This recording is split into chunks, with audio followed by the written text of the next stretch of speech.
Jerry Palm joins us. CFP rankings come out tomorrow, Jerry. How do you project those rankings to look? Well, I have Georgia number 1, Ohio State number 2, and Tennessee number 3. And I think you can reasonably put those teams in any order. You can make a case. Same for the next 3: TCU, Clemson, Michigan. Michigan's strength of schedule is really bad. That's eventually going to get better. And actually Alabama could be among those 4 teams, really. And then 8, 9, 10, the Pac-12 top 3: Oregon, USC, and UCLA. And obviously, those teams will beat each other up eventually and sort each other out. And really, Jerry, does it matter where these teams are ranked tomorrow? There are 6 unbeaten teams, but they're going to play each other throughout the course of the rest of the season. We can only end up with 4 anyway. So does it really matter where those unbeaten teams are ranked in this first playoff ranking tomorrow? Not at all. This is really for entertainment purposes only, until we really get to maybe the week before the championship games, where most of the schedules have been played out. You've just got the championship games, and then the committee has a really good idea what they think of these teams. But otherwise, all the games leading up to that, or all the rankings leading up to that, they show us a little bit more each week. Teams have kind of played their way in and out. But because there's so much of the schedule left, it's still really just it's a snapshot in time. It's for entertainment purposes only, though, until we get near the end. Looking at your playoff projections, seeing as how you have Tennessee in there as your projected number 4 team at the end of the season, getting in with Georgia, that's 2 teams from one division. I would presume that you think Georgia's going to beat Tennessee this week. Tennessee's going to still get in, even though they wouldn't play in the SEC championship game. So what happens if Alabama wins that SEC championship game against a Georgia? What are the chances, and what would have to happen for 3 SEC teams to get into the playoff? Yeah, so you're talking about Alabama beating the Georgia-Tennessee winner, and you end up with 3 one-loss teams.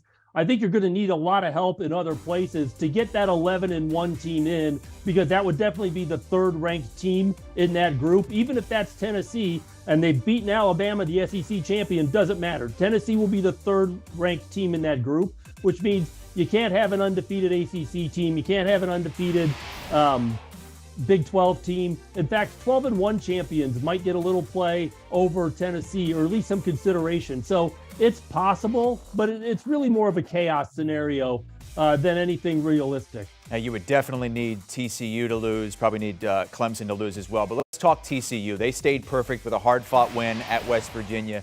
You made Frog fans a little bit happier this week when you included them in your New Year's Six for the first time this season. But who do you have them losing to throughout the rest of this season in the championship game, perhaps, that will keep them from a perfect season and the college football playoff? They have a game at Texas, and that's the one in the regular season that I have them losing. So I have them as a 12-1 champion. If they are undefeated at the end of the year, they'll be in the college football playoff. You can say that with some conviction, because the committee has never left out a major conference undefeated team, and I don't expect they'll do so again this year.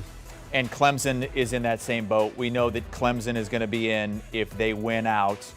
But that leaves a pretty big hole in the Orange Bowl, where they would take an ACC representative. And right now there's a pretty significant drop in that division anyway, in the Atlantic Division, because presumably if Clemson wins out, they would have beaten North Carolina in the ACC championship game. That would give North Carolina at least 2 losses. So who do you have right now going to the Orange Bowl, assuming Clemson wins out? I still have Wake Forest in there, but it could be really a number of teams. Wake Forest would probably have to win out to get that spot now after that disaster at Louisville. They're fortunate that's only 1 loss, but there's a really good chance there's not going to be a team in the top 12 representing the ACC in the Orange Bowl. But, that doesn't have to be the case. I mean, they get an ACC team regardless. They could have somebody that's not even in the top 25, but they'll get the highest ranked team in that game. And then, of course, the other side of it is the highest ranked team from the SEC, the Big Ten, or possibly Notre Dame. We saw that you have Cincinnati getting that Group of 5 auto berth into the Cotton Bowl despite picking up their 2nd loss of the season. How is that spot going to be determined if no Group of 5 team is ranked at the end of the season? Then if there is no Group of 5 team in the top 25 at the end of the year, the committee will choose from among those conference champions. They'll have a separate selection process just for that spot, which would be in the Cotton Bowl. And they'll just go through their regular process, but with those 5 conference champions. How does Liberty play into it, given the fact that for this season, until they move into the Conference USA next season, they are an independent? Liberty would have to get high enough in the rankings to qualify as an at-large team, and there's only one at-large spot, and that's in the Cotton Bowl. All of the other bowls outside the playoff have got contracted spots for the other places. So they'd have to get very high in the rankings to have a realistic hope. Jerry, what's the most interesting bowl to try to project right now? You do all the projections. There are so many bowls, almost impossible to keep track with all of them, yet you somehow try to do that each and every week. What's the most interesting one right now? I would say the Cotton Bowl, because it's got the one at-large spot in the New Year's Six, plus the group of 5 is so up in the air. So that game has got a lot of possibilities still for both of the spots in their game. And that's made it kind of a challenge every week to try and figure out which 2 teams to put in that game. All right, Jerry Palm, full bowl projections and college football playoff projections at cbssports.com with the playoff rankings coming out tomorrow night. Here are some of the other notable bowl games. Illinois, Ole Miss.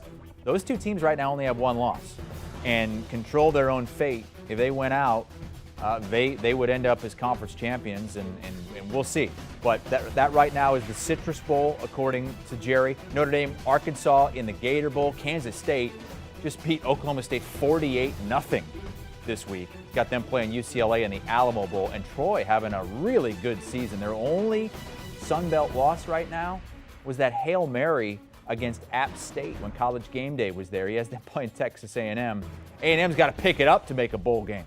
Do you want a sports network that delivers everything that matters about the game? The highlights, the picks, the instant analysis, no yelling, no fake debates, no politics. Hit the subscribe button and never miss a moment.